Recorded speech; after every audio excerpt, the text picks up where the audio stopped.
¿Qué tal amigos? ¿Cómo están? Sean bienvenidos a un nuevo podcast de fanáticos del emparrillado con Salvador y Juan José. Ya estamos a una semana del draft. Justamente el jueves de la siguiente semana va a iniciar el reclutamiento a las selecciones colegiales de los equipos para que jueguen en la NFL. Y debido a eso, las últimas semanas hemos hecho NFL Retro con alusión a este evento. Uh-huh. Ya hablamos de la generación del 83. La semana pasada hablamos de jugadores que pintaban para ser superestrellas y terminaron siendo un fracaso. Primeros picks globales, primeras selecciones, Algunos jugadores de con... varios que han de haber pasado por la Sí, NFL. algunos de muchos que ganaron el Heisman y no triunfaron, que tuvieron récords en la universidad, que ganaron campeonatos, que ganaron tazones. Sí, esos tan solo fueron de este siglo, del Sí, 2000 para acá, y pero como antes del dijimos, 2000, algunos nada más. antes del 2000 hubo más. Y sobre todo corebacks. Sí, Sobre sobre todo todo corebacks, quarterbacks. porque hubo más jugadores que han fracasado. Uh-huh. Y pues para este último NFL Retro con alusión al draft, vamos a hablar de lo contrario. Uh-huh. Jugadores de rondas bajas, jugadores que no Sí. estaban en el radar, jugadores que nadie conocía y que llegando a la liga hicieron grandes cosas. Que muchos hasta se convirtieron en Salón de la Fama. Salón de la Fama, tienen récords, Uh-huh. tienen... Sí. Fueron ganadores de Super Bowl, MVPs. Unos hasta ni siquiera fueron drafteados. Sí, entonces... y a lo que hablábamos, que sea una superestrella colegial y que sea una primera selecciones no te garantiza que vaya a tener el mejor rendimiento. Sí, porque no, como digo siempre, no es lo mismo una defensiva o una ofensiva de colegial a la NFL, y muchos no logran dar a pesar de que sean superestrellas en el colegial, no logran dar el salto de nivel en cuanto al colegial al de NFL. Pero tampoco significa que un jugador de ronda baja o que no haya sido drafteado que sea un jugador malo, Uh-huh, que sea mediocre, no quiere decir. Y es de lo que va a tratar el podcast de hoy, jugadores de ese tipo. Uh-huh. Vamos a empezar con el más icónico, el más de los más importantes, si no es el que más importante de la historia en esta posición. De este grupo de jugadores de rondas bajas. Que la rompió, pero sí. Duro. Vamos a empezar hablando de el señor llamado Thomas Edward Patrick Brady Jr., mejor conocido como Tom Brady. No vamos a ondear en toda la historia como lo hicimos en el pasado. Vamos a tratar poquito de historia y por qué se ha vuelto de los mejores, igual que los demás jugadores. Tom Brady jugó en la Universidad de Michigan. Sí. Tampoco fue una carrera tan espectacular porque le costó trabajo. De hecho, era tercer suplente. Sí, ya hasta sus últimos 2 años fue cuando empezó a tener más regularidad, sobre todo en el último año. Ganó el Citrus Bowl, pero aún así, pues digamos que muchos no lo consideraban entre los primeros prospectos. Él esperaba, por lo que se cuenta, él y su familia esperaban que pues sí fueran, a lo mejor no de primera o segunda ronda, pero sí entre la tercera ronda, cuarta ronda, lo mucho. Pero bueno, se graduó de Michigan y va al que ya mencionamos que es el Combine, que es la serie de pruebas físicas. Sí. Y no me acuerdo cómo se llama la otra, como de mediciones. Sí. De los jugadores prospectos para el draft. Sí. Y si ustedes buscan, porque está en YouTube, ¿cómo fue el Combine de Tom Brady? O sea, tú lo ves corriendo las 40 yardas en cámara lenta. No tiene cuerpo de atleta, vamos. A lo que ve uno hoy en día en el Combine, pues, los cuerpos atléticos de los jugadores y todo eso. Él en aquel entonces no tenía... No, lo ves corriendo en cámara lenta, cuando hace el drill de conos, igual ves cómo va, que le cuesta trabajo hacer los cambios de dirección. Sí, exactamente. Lo ves en las mediciones físicas donde nada más está en bermudas así, que se ve hasta todo desgarbado, sí, todo encorvado, y tú lo ves, y llega al draft. Y pues como dices, no primera, ni segunda, y a lo mejor tercera, cuarta, quinta, y no. Sí, esperaba que por sus últimos números en la última temporada en Michigan, pues a lo mejor pudiera tener estar ahí en tercera, cuarta ronda y pues que a lo mejor por ahí San Francisco se fijara, sí, porque en él. Brady venía de ese lado de California. Es de esa zona de California, pues estudió creo que hasta la prepa. De niño fan de los 49 y pues en ese entonces 49 pues ya se retiraba Steve Young, entonces estaban en busca del suplente de Steve Young. Y agarraron al suplente de Steve Young, un tal Giovanni Carmasi de una universidad que creo que duró 2 años en el mercado colegial. Sí, y casualmente, bueno. Fue tercera ronda. Fue tercera ronda. Y pues escogen a Brady hasta el lugar, ¿qué? 199. Sexta ronda. Fue la sexta ronda, lugar 199. Lo escogen en los el draft Patriotas. del 2000. Ajá. Su primera temporada la pasó en la banca. Sí. Y de hecho, perdón, ahorita hablando de Carmasi, ellos dos se enfrentaron en el juego de pretemporada.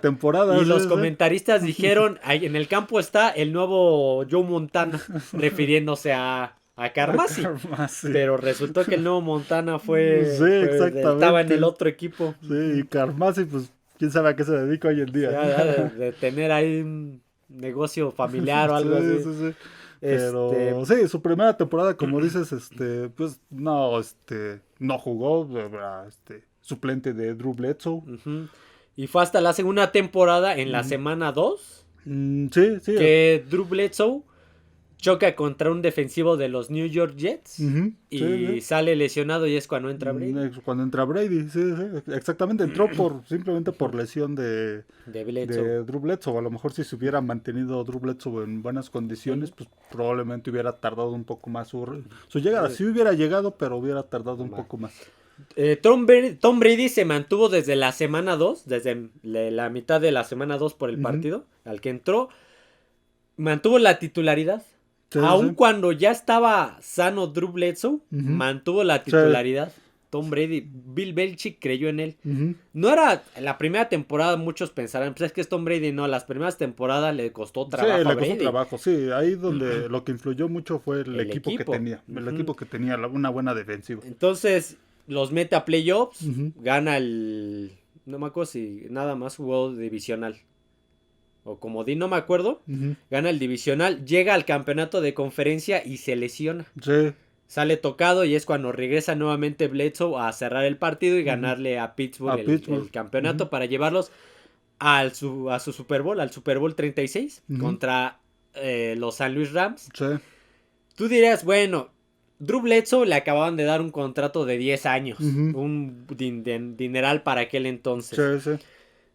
Tom Brady venía de salir tocado en el partido, pues no, Bill Belichick se mantuvo con la titularidad de Tom Brady. Sí, algo le había visto ya desde que lo habían seleccionado, algo le había visto que los demás, no. A lo mejor vieron, pero lo dejaron pasar porque pues físicamente no lo veían así como que muy del estilo de la NFL.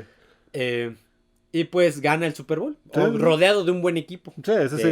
Sobre todo de una buena defensiva. Sí, en aquel entonces sí, pero ya empezaba a demostrar buenas cualidades. Y pues, para no ondear en más detalle, porque es una historia, yo creo que un día le vamos a dedicar un video completo que va a durar una hora a Tom Brady. La segunda temporada, 9-7, sin playoffs. La tercera temporada, ya como titular, obvio. Super Bowl contra Carolina. Siguiente temporada, Super Bowl contra Filadelfia. Siguientes temporadas eran del equipo de la década. Llegan al Super Bowl invictos, que terminaron perdiendo. Siguen siendo el equipo contendiente. Llega la era de los 2010, la década. Super Bowl contra Gigantes, la revancha que pierden. Aún, a pesar de todo, sigue a partir de ese Super Bowl de Gigantes, el del 2012, hasta el 2018, jugó todas las finales de conferencia. Sí. 2012, 2013, 2014, 2015, 16, 17, 18, todas fueron finales de conferencia. Sí. Todas. Una gran carrera. Obviamente, pues, Kraft no se arrepiente de haberlo adquirido. Es más, cuando lo conoció, ¿qué le dijo Brady? Que la mejor decisión acaba de hacer la mejor contratación de su vida, algo así. Sí, acaba de tomar la mejor decisión. ¿Qué partidos icónicos tiene? el Super Bowl contra Seattle, contra una defensiva de Seattle que estaba en su mejor época, que remontó una desventaja de 10 puntos porque iban 24-14. Al año siguiente, un duelazo contra una defensiva de Denver que no le alcanza por el pateador, pero un duelazo. Tuvo grandes juegos contra Peyton Manning en los Colts y en Denver. Y un primer pick de la NFL contra una sexta ronda. Y dieron grandes juegos cuando estaba Manning en Colts. Me acuerdo de juegos de playoffs. Y en Denver, los últimos contra Kansas City, cuando todavía estaba en los últimos años en Nueva Inglaterra. Pero entonces, yo creo que el mejor momento de la carrera de Brady fue la remontada en el Super Bowl 51. Sí. A pesar de que en el 52 rompió récords de Super Bowl en números, el mejor momento creo que fue el 51 porque remontó una desventaja de 25 puntos. Sí. No, siempre fue una carrera muy constante, muy constante, muy regular.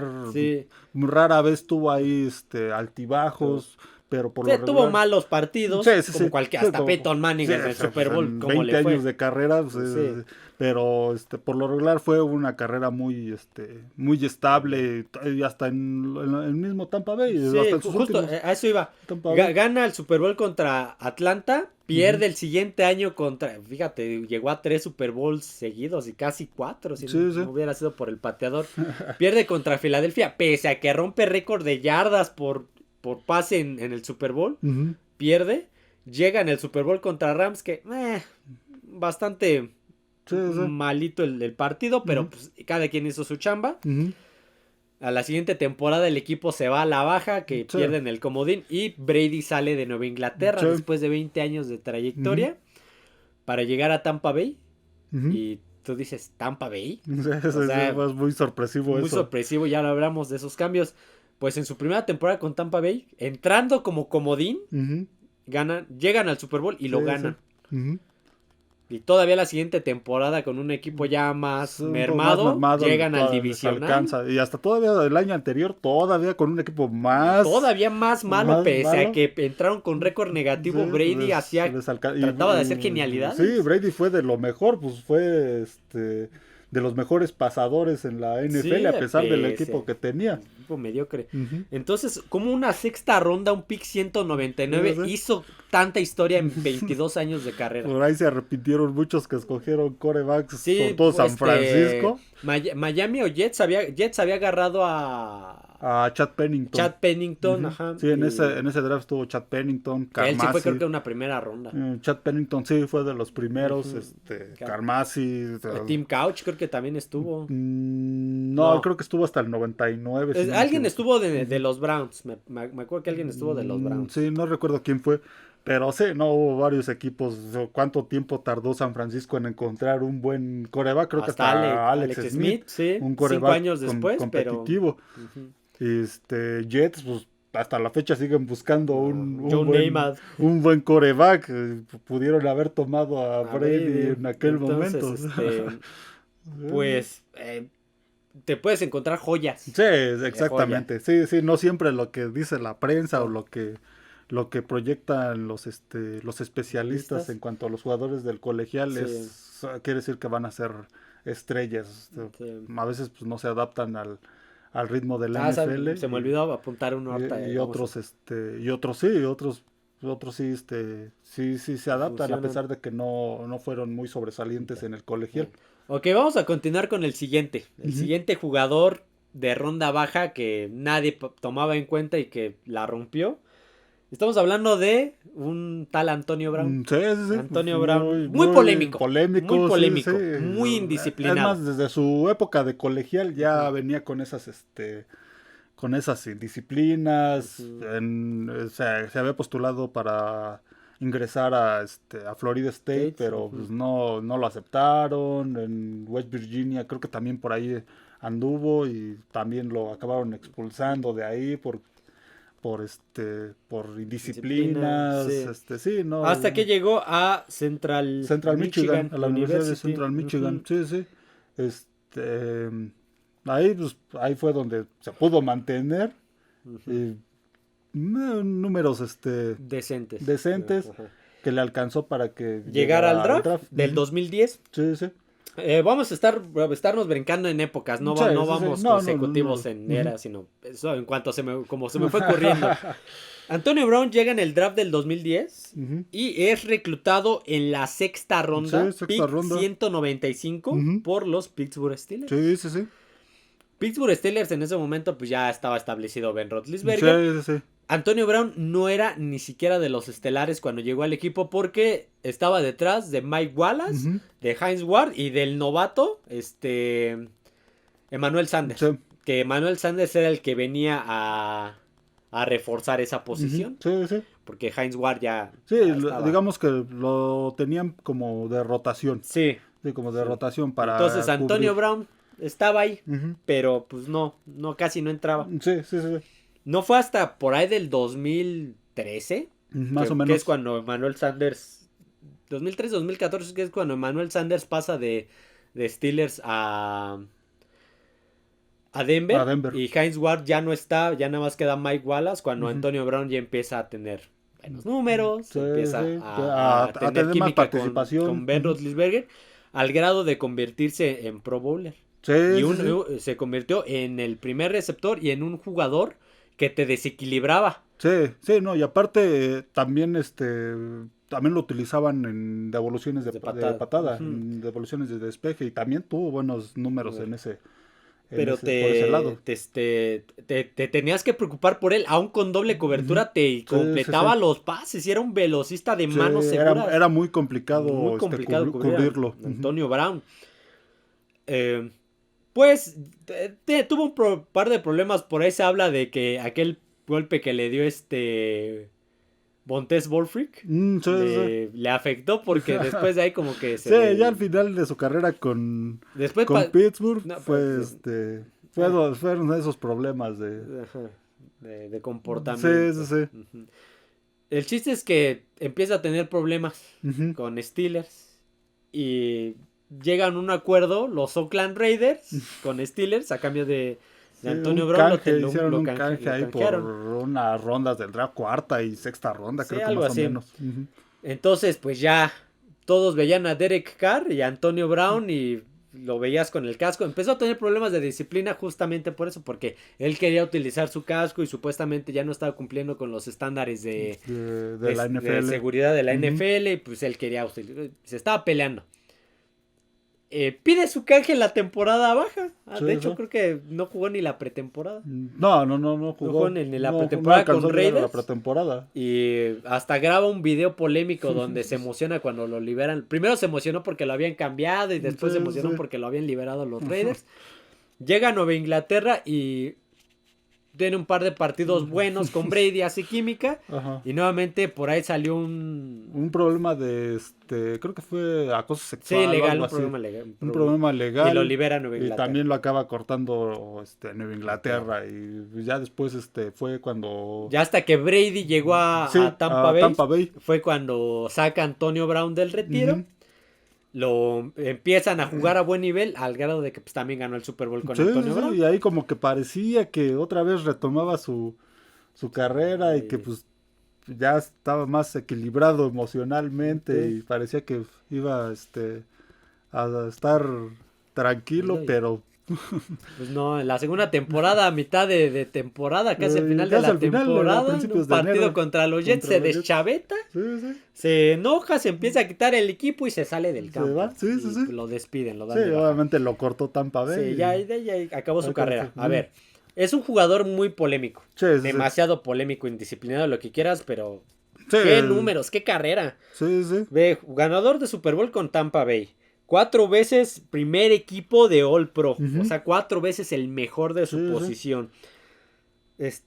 Segundo equipo, 7 veces Pro Bowler, 2 veces líder de la NFL en recepciones, 2 veces líder de la NFL en yardas, una vez líder de la NFL en touchdown.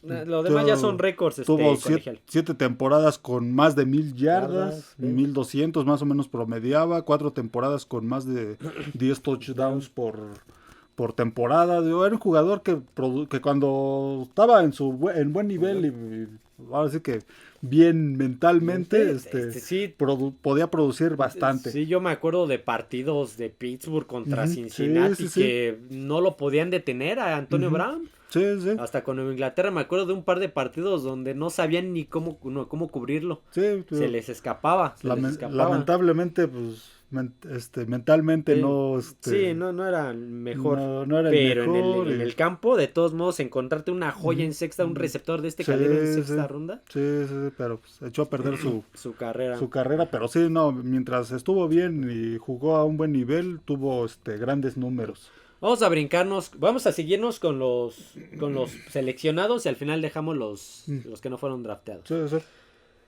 El siguiente, ya es una ronda un poquito más alta, pero como sea fue un buen quarterback. Estamos hablando de Russell Wilson. Sí. Russell Wilson, él estudió en Wisconsin, en los Badgers de Wisconsin. Él tuvo ahí un par de duelos contra... ¿Dónde estaba Kirk Cousins? Kirk Cousins... Estaba en Michigan State, creo. Creo que sí. Él tuvo un par de duelos contra él.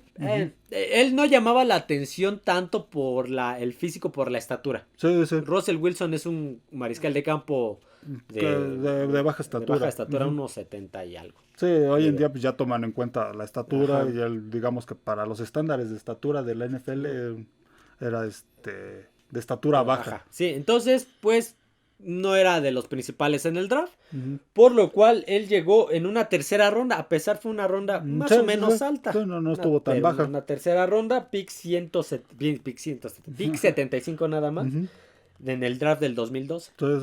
En ese draft agarraron a Andrew Luck, agarraron a Robert Griffin, más adelante agarraron a Kirk Cousins y creo que hasta Ryan Tannehill llegó en ese draft. Sí. Y pues él iba a ser el suplente. Porque los Seattle Seahawks habían agarrado de la agencia libre a Matt Flynn, que venía de un temporadón con Packers. Y en la pretemporada, pues, le come el mandado Russell Wilson. Sí. Russell Wilson en ese momento ya empezaba a demostrar grandes cualidades. Era un jugador que se podía mover bien. Era muy movible. Era muy movible, pero, aunque después tuvo que ajustar eso porque empezó a sufrir lesiones a causa de eso. Pero era más pasador que corredor. Sí. También tiene buen brazo. En su primera temporada llevó a los Seattle Seahawks a playoffs. No me acuerdo si al divisional o al comodín, pero los llevó a playoffs. Sí. También ya empezaba la Legión del Boom, también eso tenía buena defensiva, estaban armando un buen equipo con Pete Carroll, entonces llegó a un buen equipo. Y en su segunda temporada los mete al Super Bowl, los mete al Super Bowl contra Denver, contra los Broncos Denver de Peyton Manning, que también venían de ser la mejor ofensiva de la liga. La defensiva les ayudó demasiado, pero de todos modos tú ves el partido y Russell Wilson mete unos pases. Hasta en el partido de la final de conferencia contra San Francisco. Hizo muy buen trabajo Russell Wilson. Al grado de que pues se estableció. Si bien no ganó el MVP ese año en el Super Bowl, porque lo ganó Malcolm Smith. Pues Russell Wilson ya estaba haciendo la cara de la franquicia. Sí. Ya estaba empezando, ya se le veían grandes cualidades de quarterback, que iba a ser una estrella de la NFL. Una tercera ronda. Una tercera ronda. Y que iba como quarterback suplente. Y el siguiente año llegan a la final de la conferencia contra Packers, que sufrió intercepciones y le costó trabajo, pero de todos modos sacó el partido adelante. Él, en ese partido él sí fue el que lo sacó adelante por los pases que mandó. Sí. Y en el Super Bowl ni se diga. Igual conectó, logró empatar a Nueva Inglaterra al medio tiempo. A Nueva Inglaterra le costaba un montón de trabajo avanzar y anotar. Y la ofensiva de Wilson era 2-3 pases y ya estabas del otro lado del campo. Una ofensiva muy explosiva. Muy explosiva con Duke Baldwin. Me acuerdo que estaba Duke Baldwin. Ahí entra el rumor de que el último pase de Wilson que le interceptan para perder el Super Bowl. Que era la jugada porque querían que Wilson fuera el MVP. Oh, ya. Porque pudieron haber corrido con Marshawn Lynch y ganar. Sí, exactamente. Entonces habla de que como querían que Russell Wilson fuera el MVP, lanzó la intercepción que quizá marcó su carrera en el Super Bowl. Sí, de ahí pues ya vino un poco más a la baja, sobre todo porque Seattle se empezó a desarmar la defensiva, sobre todo, que le ayudaba. Sí, exactamente, y como decíamos, él también de repente empezó a sufrir algunas... la línea ofensiva era mala, entonces era muy movible, pero ahora tenía que, en lugar de moverse, era para extender la jugada, era para escapar. Exactamente. Escapar de las capturas, de la presión. Y a pesar de todo, tenía buenos números. Las siguientes temporadas empezó a tener buenos números, buena relación de pases, de touchdown, intercepciones, buen número de yardaje, pero también volvemos con temas de disciplina. Empezaba a tener problemas de egocentrismo en el vestidor. Se habla que empezaron ahí roces en el vestidor y que ya no iban las cosas bien con Russell Wilson en Seattle, que hasta con el mismo Pete Carroll. Que pidió que lo cambiaran, que lo despidieran. Sí. O sea, sí se hablaba de que pues, a lo mejor por eso no estaba funcionando. Sí. Pues ya Seattle no lo quería pese a ser una superestrella y tener buenos números y ser de lo mejor que tenía Seattle en ese momento. Sí, no, ya para ese entonces era muy bueno, para hace 2 años, ¿no? Hablamos de ese entonces como si fuera mucho, pero no, fue hace 2 años. Hace 2 años que ya se hablaba de que iba a salir de Seattle, que a final de esa temporada se iba a convertir en agente libre. Lo querían cambiar porque tenía contrato. Sí, es cierto, lo querían cambiar y iba a salir de Seattle. Entonces, pues, el que levantó la mano fueron los Broncos de Denver. Sí. Y tú dices, bueno, Russell Wilson en los Broncos se hablaba de ese equipo, con esos receptores, esa defensiva. Iba a competir ese equipo. Y no pasó nada con él. No sé si fue el head coach, no sé si fue el esquema, no sé qué pasó. El mismo Russell Wilson. Wilson. Que sí era el problema en Seattle y ahora sí llevó eso a Denver. Aún así, de todo, tuvo malos números esta temporada, pero las anteriores con Seattle fue grandes números. Grandes números. Sí. Una tercera ronda que te dé esos números. Y habrá que ver ahora con Sean Payton. Si lo puede revivir. Sean Payton momento sigue siendo una superestrella pese a esa mala temporada. Todos tienen una mala temporada. A ver si Sean Payton le puede seguir sacando jugo o definitivamente ya se acabó Russell Wilson. Pero en sus primeros años, ¿qué Corea? Sí, durante varios años. Durante varios años en Seattle. Fue lo que revivió la afición, yo creo que en Seattle. Sí, exactamente. Matt Hasselbeck. Exactamente. Fue lo que puso a ese equipo en el mapa. Ok, vamos a continuar con otro jugador de selecciones bajas. Y estamos hablando de Tyreek Hill. Tyreek Hill, este es otro Antonio Brown. Es un Antonio Brown 2.5. ¿A qué voy? Grandes números. Muy indisciplinado. Sí, ya desde él estudió en el Community College de Garden City en Miami, porque él es de Miami, justamente.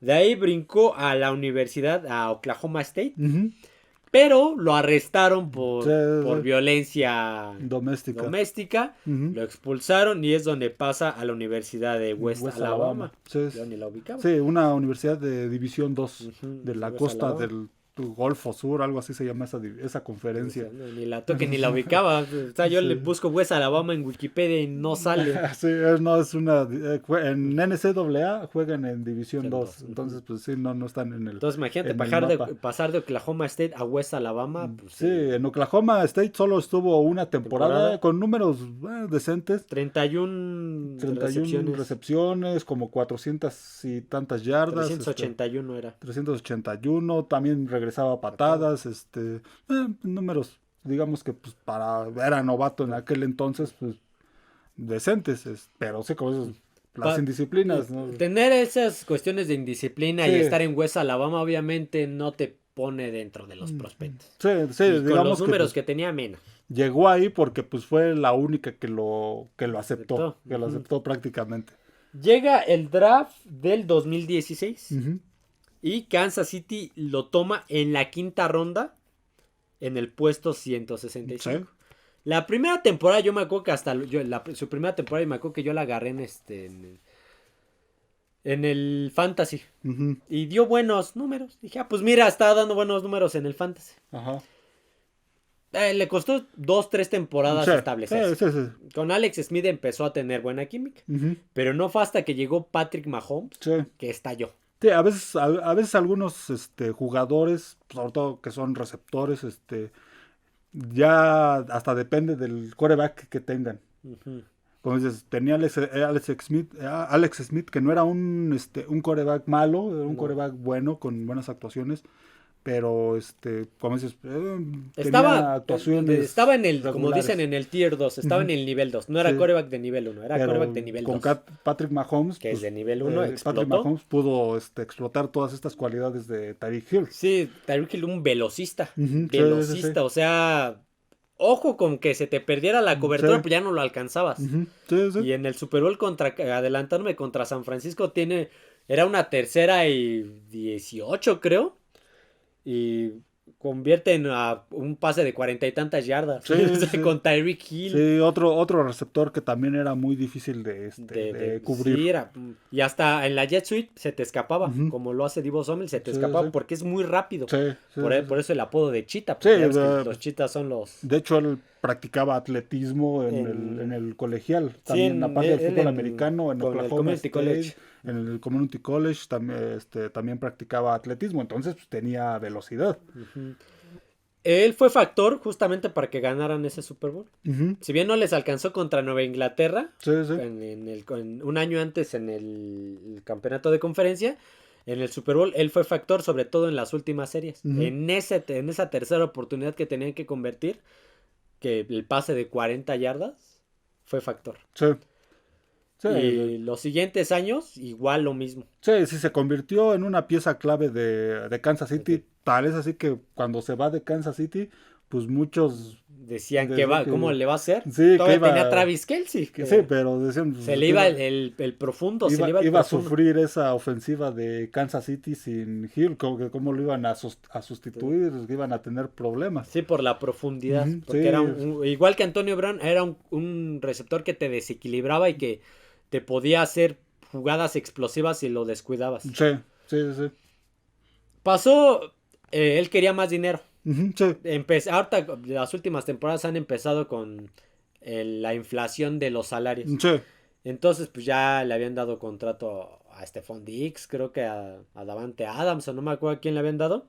Y él quería también un contrato. Uh-huh. Así, y Kansas no se lo quería dar. Sí, no. No hay dinero.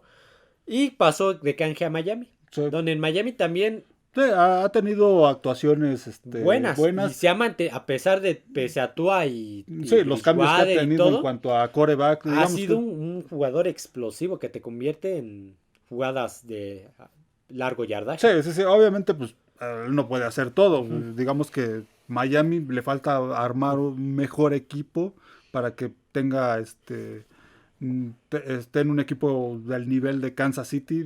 Ha tenido diferentes cambios de quarterback, lo de Tua el año anterior que pues, uh-huh. Entró Tua, entró Winston, entró Bridgewater y Skyler Thompson. Entonces también eso pues vuelve a una ofensiva muy inestable, pero es un quarterback es un receptor que si tiene un quarterback estable, una ofensiva estable, todavía tiene... Sí, él todavía tiene muy buen nivel. Te digo, él es el Antonio Brown 2.5. Uh-huh. El problema es que Tyreek Hill también se ha metido en problemas disciplinarios. Sí, ese es el problema, que luego les acaba afectando en su rendimiento. Sí, como dice Enrique Garay, que yo me baso mucho en él porque lo escucho mucho.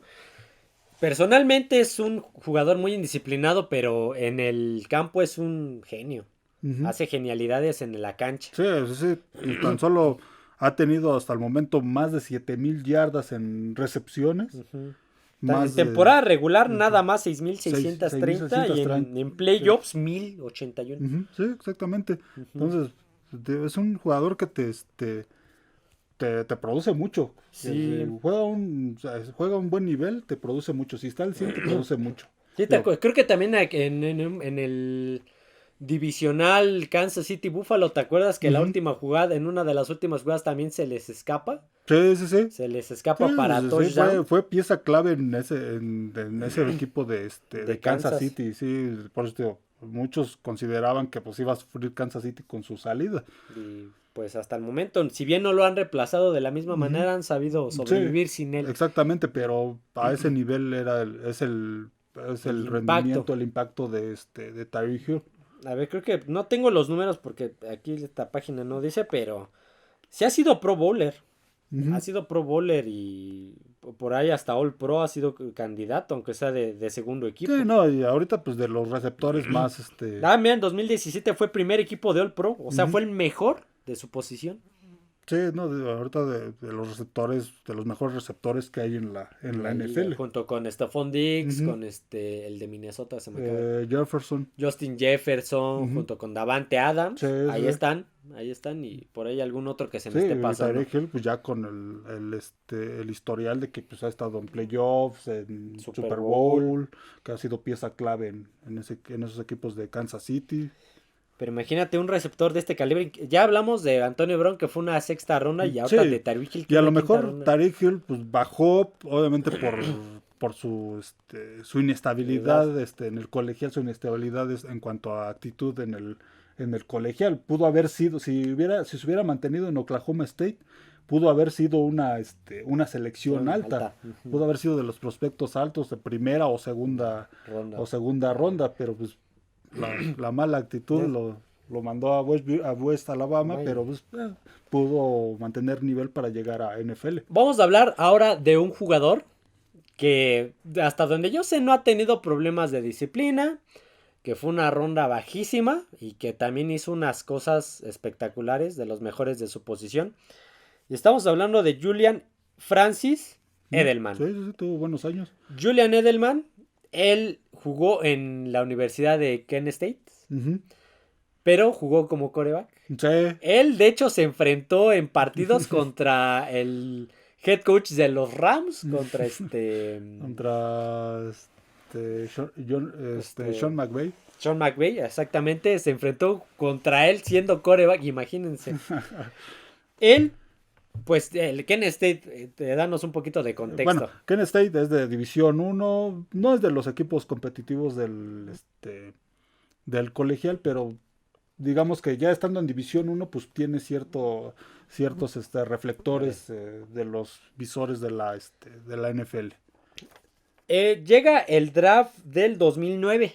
Él llega en el draft del 2009. Los Patriotas de Nueva Inglaterra lo agarran en la séptima ronda, pick 232.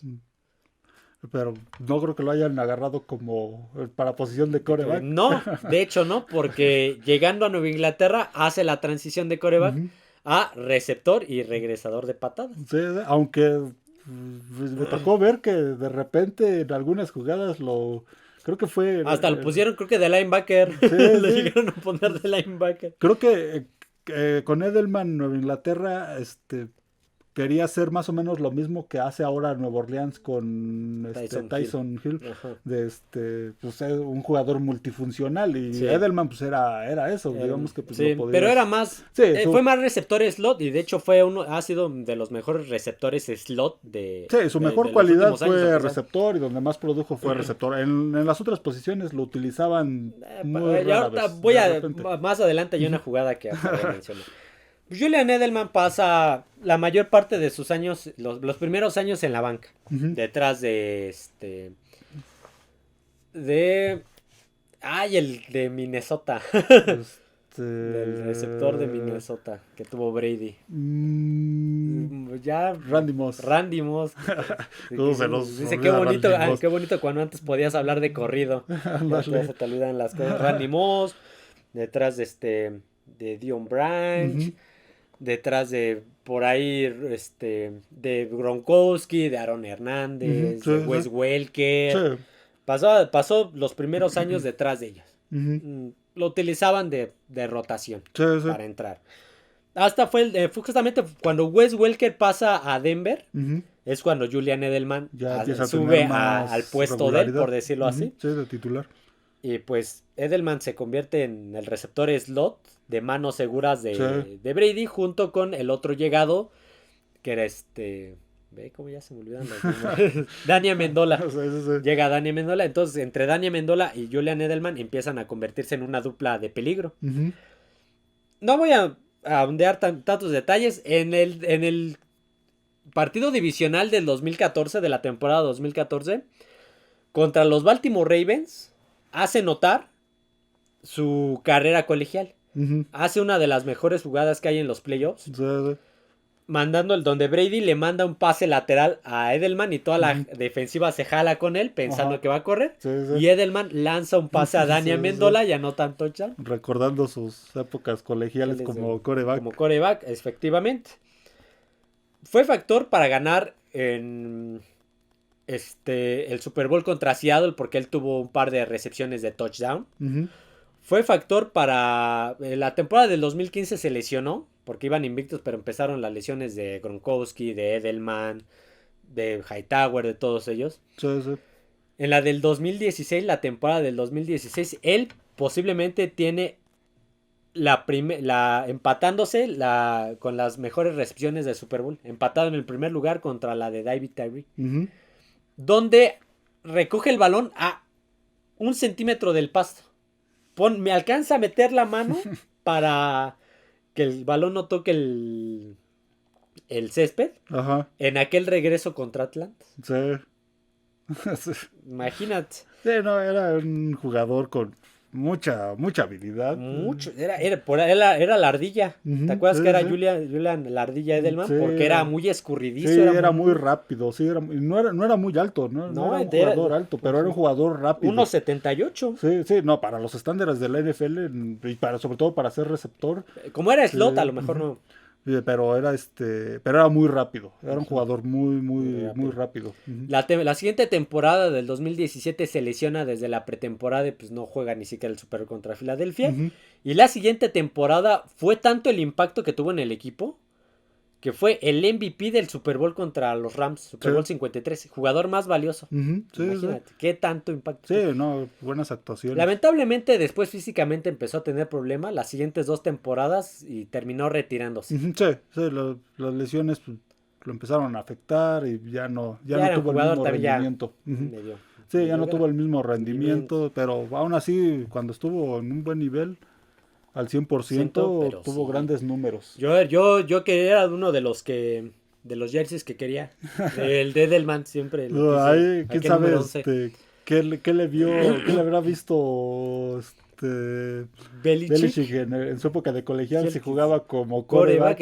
¿En qué momento dijo, lo voy a meter de receptor? Sí, a lo mejor ya teniéndolo ahí en el entrenamiento, pues dice, pues no va a tener posibilidades de quarterback, vamos a probarlo en otra posición, porque pues que yo sepa en el colegial no jugó no, él era de receptor, entonces a lo mejor sí lo probó de receptor en los entrenamientos y le dio más posibilidades, que lo podía ayudar más de receptor que de quarterback, porque pues quarterback iba a ser muy complicado que llegara detrás de Brady con esa estatura. Pues, todos los que estuvieron detrás de Brady pues no acabaron siendo titulares en Inglaterra después, ya ves, Garoppolo, Brissett, entonces pues Matt Cassel, Ryan Mallett. Entonces pues creo que fue una buena decisión cambiar de posición. Y pero buenos qué números. Jugadorazo, de los mejores slots que me acuerdo haber visto. De lo mejor que ha tenido en Inglaterra. Con Cole Beasley en los últimos años. Con Cole Beasley también fue un gran slot. Una 7ª ronda, imagínate. Que llegues de quarterback. Sí, por eso yo creo que era la intención de Belichick llevarlo de quarterback, por eso lo escogió en 7ª ronda, pero pues después cambió de opinión. Sí, porque salvo Mac Jones no había agarrado quarterbacks de primera ronda, Garoppolo fue una segunda, Brissett una tercera, y de ahí fueron de quintas para arriba de los que agarró. Sí, ya los demás eran rondas más bajas, teniéndolos ahí en cuenta como posibles suplentes, pero pues a él le encontró otro uso y le salió bien. Sí, salió bastante bien. Vámonos con el siguiente jugador, nos vamos a ir ya un poquito más rápido. De los drafts de altas rondas, de bajas rondas, perdón. Estamos hablando de Richard Kevin Sherman. Sí. Él era, él jugó como receptor. Ujú. Él jugó como receptor en la Universidad de Stanford. Sí. Él llegaba como receptor de la Universidad de Stanford Ujú. en el draft del 2011. Ujú. Y los Seattle Seahawks lo toman en la quinta ronda, en el pick 154, y de receptor pasa a ser esquinero. Sí, a lo mejor también, igual lo llevaron como receptor, Claro. iba a ser suplente, por eso Pues fue una quinta ronda. lo llevaron en una ronda baja, y pues, el mismo caso de Edelman, le encontraron Pete Carroll a lo mejor. Pete Carroll, A ver. sí, lo probó O no, era Dan Quinn todavía era Dan Quinn, ¿no? entonces, del coach de la defensiva, el coordinador defensivo. Sí, Entonces, a lo sí. mejor Dan Quinn dijo, a ver, tráeme ese chavo. Sí, Como que- sí, a ver en la defensiva qué tal, si al ser receptor, pues Ujú. tiene cierta noción y Sí, tiene sí. buenos recorridos, Entonces, velocidad, reflejos. reflejos, Manos seguras. manos seguras, entonces pues puede ser un buen defensivo Sí, profundo. y fue uno de los pilares de la Legión del Boom. Sí, De exactamente. la Legión de esa defensiva. Y era el peor error de tu vida era lanzarle a la cobertura de Richard Sherman. Sí, sí, sí. Era el peor error de tu vida. Sí. Y Colin Kaepernick lo vivió en aquella final de conferencia. Sí, ya que le después lanzó a. muchos ya no querían, ya evitaban lanzar poco de ese lado, a Sí. menos de que estuviera descubierto el. Sí, que de plano. Porque El, era un error el lanzarle a la receptor. cobertura de Richard Sherman. Porque Ujú. o era pase incompleto o te lo iba a interceptar. Sí, no sí. había de otra. Ujú. Era muy raro que le complete. Le podías completar, sí, pero era Sí. muy difícil. Sí. Muy difícil completar. Sí, lo completabas, pero no avanzabas más. Ujú. Él era uno de los que se llama trash talk. Ujú. Él Sí, hablaba sí. mucha basura en el Sí, campo. Él te provocaba mucho a los jugadores, pero fuera de eso era un gran defensivo.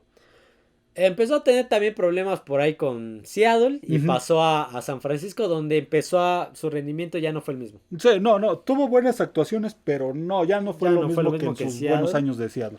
Y en Tampa ni se diga lo mismo. Sí, no, En tampoco. Tampa. No, mucho menos. Sobre todo en un equipo de Tampa Bay que también Ya venía de ganar el Super Bowl y ya no. Ya venía no, muy a la baja. Ya venía muy a la baja. Pero en los primeros años con Seattle, Sí, de no, su no, época no. con Seattle, no lo volteas a ver porque ya te había interceptado. Sí, de los. Ni lo pensabas. Sí, ni lo como pensabas. dices, de los principales jugadores de esa defensiva del boom de Ujú. Seattle.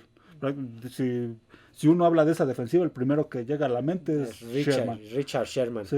Sí, por ahí Earl Thomas. Sí. Bobby Wagner. Bobby Pero Wagner. Richard Sherman es de los pilares. Sí, Te exactamente. digo, por ahí Michael Crabtree, ya ves que tuvo unos roces porque Sí. hasta le dijo mediocre, le dijo receptor mediocre. Sí, como dices, una ronda baja y, quinta ronda. y lo seleccionaron como receptor aparte y brilló Te digo, como defensivo. seleccionar abajo no quiere decir que sea un jugador malo. No, y que a lo mejor no va a jugar en la posición original que lo habían seleccionado, pero le pueden encontrar su mejor cualidad en otra posición. Ajá, déjale abajo el brillo aquí porque si no se nos va a acabar la pila. El siguiente del que vamos a hablar, de los drafteados, estamos hablando de Terrell Davis. Terrell Davis, él llega de la Universidad de Georgia. Bueno, ya había estado en varias universidades, está bien, pero él se gradúa de Georgia en el 95. Sí. Llega en el draft del 95 y los Broncos de Denver lo agarran en la sexta ronda. Sí. Pick 196. Un gran corredor de los mejores que yo he visto. Definitivamente fue de una de las piezas que le faltaba a John Elway para poder ganar ese Super Bowl. Sí, fue indispensable en esos Super Bowl. Al grado de que fue MVP en uno de ellos. Sí. Fue el MVP creo que en el primer. En el primer Super Bowl que ganó Denver con John Elway. Fue el MVP Terrell Davis en una sexta ronda. Terrell Davis al día de hoy sigue, ya se me quitó aquí la traducción, sigue siendo el que tiene el récord de yardas en postemporada y creo que en temporada regular de los Broncos. Sí, tan solo en ese juego. Y de touchdown también. En ese juego contra Green Bay, cuando parecía que iba a salir del campo al medio tiempo por problemas de conmoción, él era el que estaba moviendo la ofensiva de Denver, pero parecía que iba a salir y regresó y siguió corriendo bien en ese juego, como ese fue el más valioso en ese Super Bowl. Sí, te digo, al día de hoy mantiene récords en Denver de yardas en temporada regular, yardas en postemporada y touchdown en postemporada creo que con 8. Entonces, no, Terrell Davis, un gran corredor. Sí, lo que le hizo falta, le hacía falta, la pieza que le hacía falta llegó en una sexta ronda, en un pick 195, 196, para ganar 2 Super Bowls con Denver y ser el convertirse MVP. en una figura. Terrell Davis hoy en día sigue siendo Sí, los que son fanáticos de Denver de los 90s o de los 80s lo recuerdan a Terrell Davis. Y muchos corredores hoy en día pues, son comparados con Terrell Davis por lo mismo de lo importante que fue. Mención honorífica que no apunté, no sé si tengas tú algún dato que quieras decir. No. Mención honorífica, el señor irrelevante de la temporada pasada. Brock Purdy, el último jugador seleccionado del draft. El último. Por eso es el señor irrelevante. Fue el pick 250 y algo, 60 y algo, no me acuerdo. Fue el último seleccionado de ese draft. No me acuerdo de qué universidad viene. Brock Purdy. Alguna vez lo habíamos comentado. Sí. Jugó en... Se me va. Ahorita te digo, ahorita lo busco aquí rápido en internet. Se me va a la universidad. Brock Purdy en Iowa State. Creo que sí. Creo que sí fue de Iowa. Pues él fue el último seleccionado. Si bien el chavo apenas está empezando su carrera. Y digamos que llegó prácticamente de rebote. Iowa State, sí. Iowa State, de los Ciclones de Iowa State. Digamos que tomó la titularidad prácticamente de rebote. Porque a principios de temporada en San Francisco. Era Trey Lance. Trey Lance se lesiona. Llega Garoppolo. Lleva el barco sí, hasta por ahí de la semana 11 más o menos. Y se lesiona. Entonces, pues no quedó de otra más que meter al señor irrelevante. Y del último seleccionado, aquí lo tenía, hubiera sacado el dato. A ver, fue pick 262, fue el último, fue el último que agarraron. Y el chavo, no, yo siempre he dicho, tenía buen equipo en San Francisco, pero también el chavo ejecutaba bien. Hay que ejecutar bien. O sea, no nada más es tener un buen equipo. El chavo también tenía buen jugaba equipo, muy pero bien. hay que ejecutar bien las jugadas. Metía buenos pases. Si no las ejecutas bien, aunque tengas un gran equipo, no vas a ningún lado. Entonces, siendo el último seleccionado, mostró buenas cosas. Se lesionó en la final de conferencia. Y ya no sabemos si va a regresar al mismo nivel, pero esperemos que sí. Aún no se sabe. Es una lesión complicada del brazo, requiere cirugía, todavía no se está muy seguro ahí en San Francisco sobre la posición de quarterback. Pero de todos modos, el último pick, el último seleccionado, mostró muy bueno skill, muy buena skill esta temporada. Sí, que San Francisco, sorpresa. Pues, yo creo que lo agarró así, pues ya por agarrar algo, porque pues tenía Lance y Garoppolo, entonces pues, vamos a agarrar a este chavo a ver qué pasa, o a ver qué sucede después, y puede ser el titular en las próximas temporadas. No solamente puede sacar talento oculto, diamantes en bruto de bajas rondas del draft. Sí. A veces hay jugadores que ni siquiera son drafteados, que son una joya. Uno de ellos es Justin Tucker. Justin Tucker. De Baltimore. Él viene de la Universidad de Texas, de los Longhorns. De los Longhorns de Texas. No fue drafteado. Lo agarran en la agencia libre. Y para no hacerla más larga, ganó un Super Bowl. Él tiene el récord del gol de campo más largo. Él en su carrera ha completado el 90.5% de intentos. Grandes números. O sea, déjalo en el 90% de patada las ha concretado. Sí. Es complicado que un pateador lo agarren en rondas altas. Es muy raro. Salvo que sea Sebastián Janikowski, que fue una primera ronda. Es muy raro. Por lo regular, si los draftean son de rondas más bajas, o en este caso de Justin Tucker, los firman en la agencia libre, pero se encontraron una joya. Oye, sí, al día de hoy sigue siendo el pateador de los pateadores más seguros. Sí te falla, pero es raro. Pero es muy te raro. Fallará uno o dos patadas en toda la temporada. Sí, no, es un jugador muy constante, un pateador muy seguro, o que sí le puedes a él confiar el final del juego. Las últimas temporadas, varios de los partidos que ha ganado Baltimore han sido por la última patada que él saca. Sí, me acuerdo de un juego, creo que fue la temporada pasada en Detroit. Sí. Aquel juego pues fue el gol de campo más largo. 66 yardas, 68. Sí, que apenas si llegó y con ese ganaron el partido. Sí, no, es un pateador muy, muy seguro. Una joya que se encontraron en la agencia libre. 90% de patadas concretadas. Sí. Vamos a continuar con uno de la misma posición. Y continuando con pateadores. Adam Matthew Vinatieri. Otro que también en la agencia libre, que anduvo por Europa. Sí, en los Amsterdam Admirals. Sí, él también jugó en la Universidad de Dakota del Sur. Pero Dakota State. Pues, quería seguir jugando, nadie lo firmó en la NFL, no llegó al draft, se fue a Europa y de Europa brinca a la NFL, lo firman los Patriotas. Con los Patriotas, pues vamos a recordar que fue el del Talk Roll. Sí, él fue pieza importante en ese juego. Un partido en una nevadota. Sí, en una nevada, sí. Y ya ha tenido 2 partidos de nevadas, ese y el de cuando ya estaba en Colts contra Buffalo. Sí, fue pieza importante en el Super Bowl con los Rams y con Carolina. Que los dos fueron, se ganaron los 2 Super Bowls con el último gol de campo que él anotó. Sí, exactamente. Luego, en Colts también fue. Ganó el Super Bowl con los Colts. Él ganó 4 Super Bowls, 3 con Nueva Inglaterra y 1 con Indianapolis. Sí, también siempre tuvo un nivel alto. Sí, mira, tuvo 4 Super Bowls, 3 All Pro de primer equipo, o sea, 3 veces el mejor de su posición, 3 veces Pro Bowl. Tiene el récord de puntos anotados en el 2004, está en el equipo de la década de los 2000. Sí, un gran pateador y duró muchos años y a buen nivel. Sí, tiene el récord de más puntos anotados en su carrera.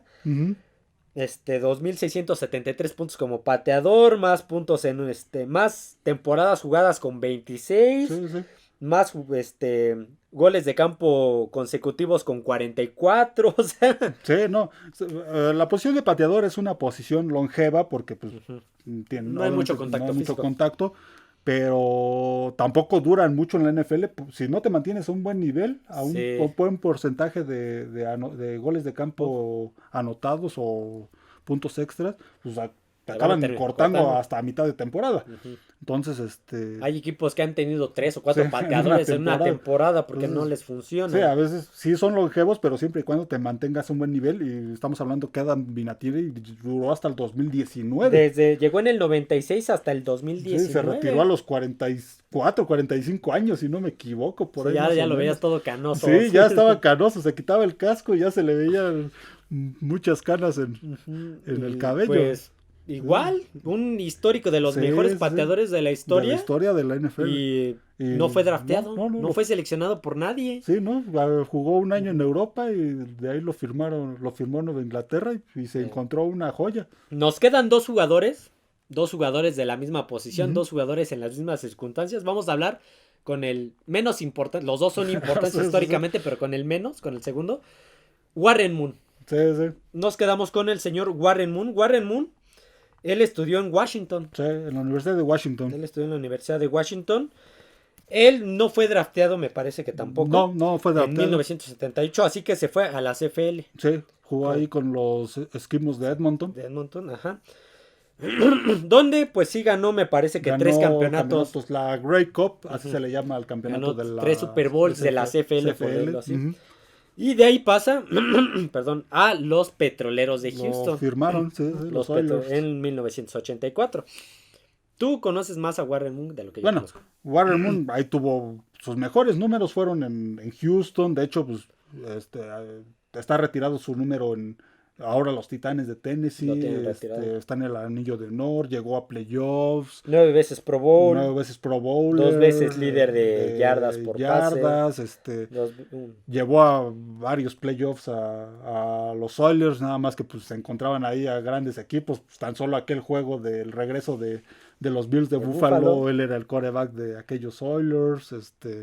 Era un gran quarterback. En Minnesota también después tuvo Tuvo buenas actuaciones, duró 2 años. Estuvo en Seattle Seahawks y en Kansas City Chiefs. Ya al final de su carrera estuvo en Seattle y en Kansas City, pero sus mejores años fue en Houston. Ahí fue donde tuvo sus mejores números. Tienen varios de los récords de los petroleros. Entonces, está en la lista de los 100 mejores quarterbacks. Y está dentro de los mejores jugadores no drafteados. Sí, exactamente. Ya se va a acabar la pila. Y vamos a cerrar. Warren Moon, pues, que no conozca a Warren Moon. Bueno, hay muchos que no lo conocen, pero es un legendario. Ese es un gran quarterback. Vamos a cerrar con el último no drafteado de los más importantes de la historia. Kurt Warner. Sí. Kurt Warner no fue drafteado. No. Jugó en la CFL, jugó en Europa, jugó en la Arena Football League. Sí. Estuvo un par de algunas semanas, probó con Green Bay, lo cortaron. Estuvo acomodando productos en un supermercado en el turno nocturno por $5 la hora. Sí. Pasó por varios empleos. Sí, un viacrucis. Kurt Warner fue un viacrucis su hasta carrera. Que lo firma San Luis, como suplente. Era tercer suplente. Sí, era primera el temporada. Titular en aquel momento en San Luis era... No me acuerdo quién era. Lo habíamos mencionado cuando... Pero en la segunda temporada la titularidad era de Trent Green. Exactamente. Sí, el primero eran otros. Era otro, pero después... En la segunda temporada Trent Green y el suplente era Kurt Warner y se lesiona Trent Green. Sí. Y entra Kurt Warner a relevarlo. Pues era el jugador desconocido, ya era un jugador grande, ya había pasado como 5 o 6 años de que se había graduado y apenas iba a llegar a la liga. Era el jugador sorpresa, como lo fue Brock Purdy apenas. Sí, pero el jugador sorpresa. Pues creo que más porque pues nadie lo topaba, ni drafteado, ni después de 5 años. Fue MVP de la liga, fue MVP del Super Bowl, salió en la portada de Sports Illustrated de quién es este chico. Sí. Y pues mantuvo a los San Luis Rams. Sí, ganó Super Bowl los llevó al Super Bowl, lo ganó con San Luis. Lo volvió a perder con San Luis, pero contra los Pats. Y después de ahí pasó a Gigantes. Estuvo un año en Gigantes y después pasó a Arizona, donde también los llevó al Super Bowl y estuvo a punto de ganarlos, pero Santonio Holmes les quitó la corona. Sí, tuvo buenas actuaciones y tenía un buen brazo, tenía buenas aptitudes para las ofensivas explosivas. Te podía lanzar un pase de 50 por eso yardas. Formó parte de ese equipo el espectáculo aéreo con Isaac Bruce y Terry Holt. Sí, un gran quarterback. Y no fue seleccionado igual que Warren Moon, igual que Vinatieri, igual que Tucker. Nadie los agarró. Sí, nadie lo tomó en cuenta. Y cuando lo tuvieron, lo cortaron, como en el caso de Green Bay. Bueno, Green Bay tenía a Brett Favre. Sí. Entonces era muy difícil. Sí, pero te puedes encontrar superestrellas en rondas bajas o en agencia libre. Sí. Y te puedes encontrar fracasos en la primera ronda del draft. Exactamente, sí, no te asegura. No te asegura ni que la primera selección sea una estrella y no te asegura que el señor irrelevante sea malo. No vaya a trascender. Hay muchos que han trascendido siendo de última ronda o siendo no drafteados. Sí. Así que ya saben, ya se viene el draft y si su equipo agarra un receptor o un quarterback en la séptima ronda, pues en una de esas puede ser el nuevo... El próximo Tom Brady. Nunca sabe. Sí. Pero bueno, hasta aquí el NFL Retro del día de hoy. Ya se nos va a acabar la pila. Todavía tiene 17%, pero mejor no nos arriesgamos. Sí, esos son solo algunos de... Sí, hay muchísimos. Yo tengo por ahí en mi teléfono tenía capturas de pantalla de Tony Romo. Sí, Tony Romo, Antonio Gates. Cam Chancellor fue una sexta ronda. Entonces, de la Legión del Boom. Mike Webster. En el 74 fue de quinta ronda. Y es de los mejores centros de la historia. Muchos de la Legión del Boom, muchos defensivos fueron de rondas bajas. Thomas creo que fue el único que fue primera ronda, de ahí en fuera varios. Sí, por ahí hasta me encontré Scott Norwood, lo firmaron como agente libre, no fue ni siquiera drafteado. Sí, muchísimos jugadores que rondas bajas o no drafteados pueden servirte igual. Sí, exactamente. Igual. Y hasta igual o mejor. Mejor, sí, exactamente. El Isaiah Pacheco fue una séptima ronda y más reciente. ¿Qué impacto le dio a Kansas City? Sí, y va a ser titular la próxima temporada. Ya sentó a Edward Siller, que fue la primera ronda de un par de drafts. Pero bueno, no olviden suscribirse al canal, darle like al podcast, comentar algún otro jugador del cual se acuerden. No olviden tampoco seguirnos en las demás plataformas como Spotify, Amazon Music y Apple Podcast, así como en Twitter como F de Emparrillado. Ya la otra semana posiblemente haya noticias NFL, no va a haber análisis, no va a haber NFL Retro, pero yo voy a grabar un videoblog de, pues, cómo va a ser mi día, el día del draft. El día del draft. El día del draft, mostrándoles un poquito de mi rutina, de mis rituales para ver las elecciones, ¿vale? Así que bueno, eso sería todo, amigos. Nos vemos. Adiós a todos.